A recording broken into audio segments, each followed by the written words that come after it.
किसान भाइयों नमस्कार, मैं पुनीत सिसोदिया। किसान भाइयों आज की इस वीडियो में हम जानने वाले हैं एमएपी फर्टिलाइजर के बारे में जो आते हैं आईपीएल कंपनी की, यानी कि आईपीएल कंपनी की जो एमएपी फर्टिलाइजर आता है उसके बारे में जानकारी लेने वाले हैं कि इसके अंदर क्या क्या होता है, कैसे यूज करना है, कब यूज करना है, कितनी डोज के साथ यूज करना चाहिए हमारे फार्मर को।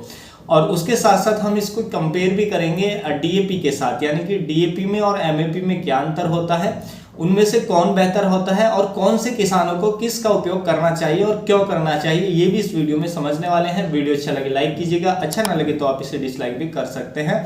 तो चलिए जानते हैं। सबसे पहले यदि हम एमएपी के बारे में बात करें कि इसके अंदर कौन कौन सी न्यूट्रिशन मिल जाती है, तो देखिए एमएपी की जो फुल फॉर्म होती है वो होती है मोनो अमोनियम फॉस्फेट। तो देखिए इसके अंदर जो नाइट्रोजन होती है, एक तो अमोनियम फॉर्म में जो हमें देखने को मिल जाती है 11% यानी कि 11% देखने को मिलती है। दूसरा इसके अंदर होता है फास्फोरस जो हमें देखने को मिल जाता है 52%, यानी कि इसमें नाइट्रोजन 11% और फास्फोरस 52%, ये दो पोषक तत्व देखने को मिल जाते हैं हमारे पौधों के लिए। फास्फोरस के बारे में आप जानते हैं कि फास्फोरस हमारे पौधे की रूट डेवलपमेंट के लिए अच्छा रहता है और फास्फोरस को हम जब भी किसी भी फसल की बिजाई करते हैं, बुवाई करते हैं, उस टाइम पे हम फास्फोरस डालते हैं सॉइल में, ताकि क्योंकि जो फास्फोरस उस टाइम पे जमीन में डालने से जो जर्मिनेशन है वो भी फास्ट आता है। उसके साथ साथ इनिशियल स्टेज में जो पौधे को जो फास्फोरस की जरूरत काफ़ी ज़्यादा होती है, क्योंकि उसके वेजिटेटिव ग्रोथ के साथ साथ उसकी रूट का डेवलपमेंट भी उस समय हो रहा होता है। तो इसलिए हम बिजाई के समय ही इसका उपयोग करते हैं।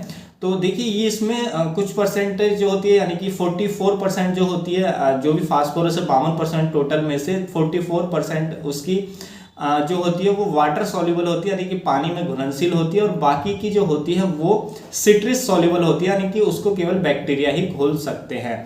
तो देखिए इसको हमें बुवाई के समय ही अपने खेतों के अंदर डालना चाहिए और उतनी ही डोज के में हम डाल सकते हैं जितनी डोज में हम डीएपी का उपयोग 1 एकड़ के खेत में हम करते हैं।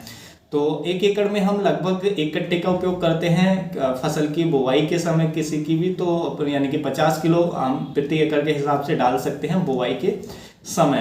तो इसलिए इस टाइम पे हमें इसको डालना होता है। लेकिन हम बात करें कि जो ये एमएपी आता है और डीएपी आता है, इसमें दोनों में क्या डिफरेंस होता है। तो देखिए जो एमएपी के अंदर जो नाइट्रोजन होती है 11% होती है, वहीं पर डीएपी की यदि हम बात करें तो डीएपी के अंदर जो नाइट्रोजन होती है वो 18% होती है, यानी कि एमएपी से 6% ज़्यादा नाइट्रोजन होती है डीएपी के अंदर। वहीं पर यदि हम फास्फोरस की बात करें तो फास्फोरस के मामले में एमएपी आगे निकल जाता है, यानी कि एमएपी में जो फास्फोरस होती है 52% होती है, वहीं पर यदि हम डीएपी की बात करें तो 46% होती है।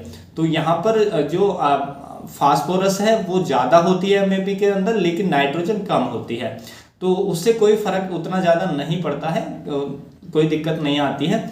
लेकिन देखिए इनका पीएच भी अलग अलग होता है। जी हाँ, जो हमारा एमएपी है उसका यदि हम पीएच की बात करें, पीएच मान की बात करें तो 3.5 से लेके 4 के आसपास उसका पीएच होता है, और वहीं पर डीएपी की बात करें तो उसका जो पीएच होता है वो 7.5 से लेके 8 के आसपास होता है।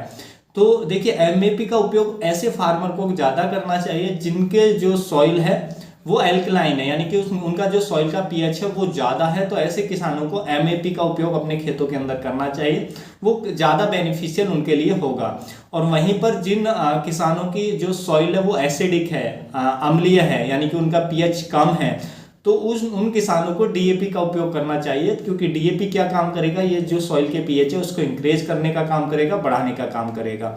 तो जो यदि एसिडिक सॉइल है तो आप डीएपी का उपयोग करें, और यदि आपकी सॉइल एल्कलाइन है, पीएच ज़्यादा है, तो आप एमएपी का उपयोग करें। इससे जो आपका सॉइल का पीएच है उसको आप कम करने में हेल्प मिलेगी। तो ये ही ज़्यादा कोई खास डिफरेंस नहीं है। हाँ, थोड़ा और भी डिफरेंस होता है कि देखिए जो एमएपी के अंदर फास्फोरस होती है उसमें से जो मैक्सिमम ज़्यादातर जो फास्फोरस होती है वाटर सॉल्युबल होती है, और जो कम होती है सिट्रस सॉल्युबल, यानी कि 44% वाटर सॉल्युबल होती है एमएपी के अंदर। वहीं पर हम डीएपी की बात करें तो उसमें से जो टोटल होती है उसमें से केवल 39% वाटर सॉल्युबल होती है, लेकिन उसमें भी कोई ज़्यादा खास फर्क नहीं पड़ता है।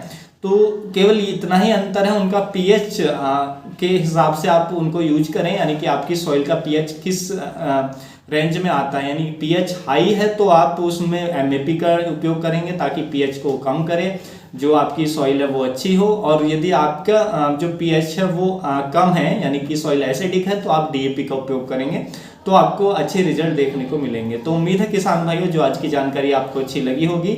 जानकारी अच्छी लगी तो वीडियो को लाइक कीजिएगा, ज़्यादा से ज़्यादा फार्मर के साथ इसे शेयर कीजिएगा ताकि उन तक भी जानकारी पहुंच सके। मिलूंगा आपको एक और नई वीडियो में नई जानकारी के साथ। अपना ख्याल रखिएगा। धन्यवाद।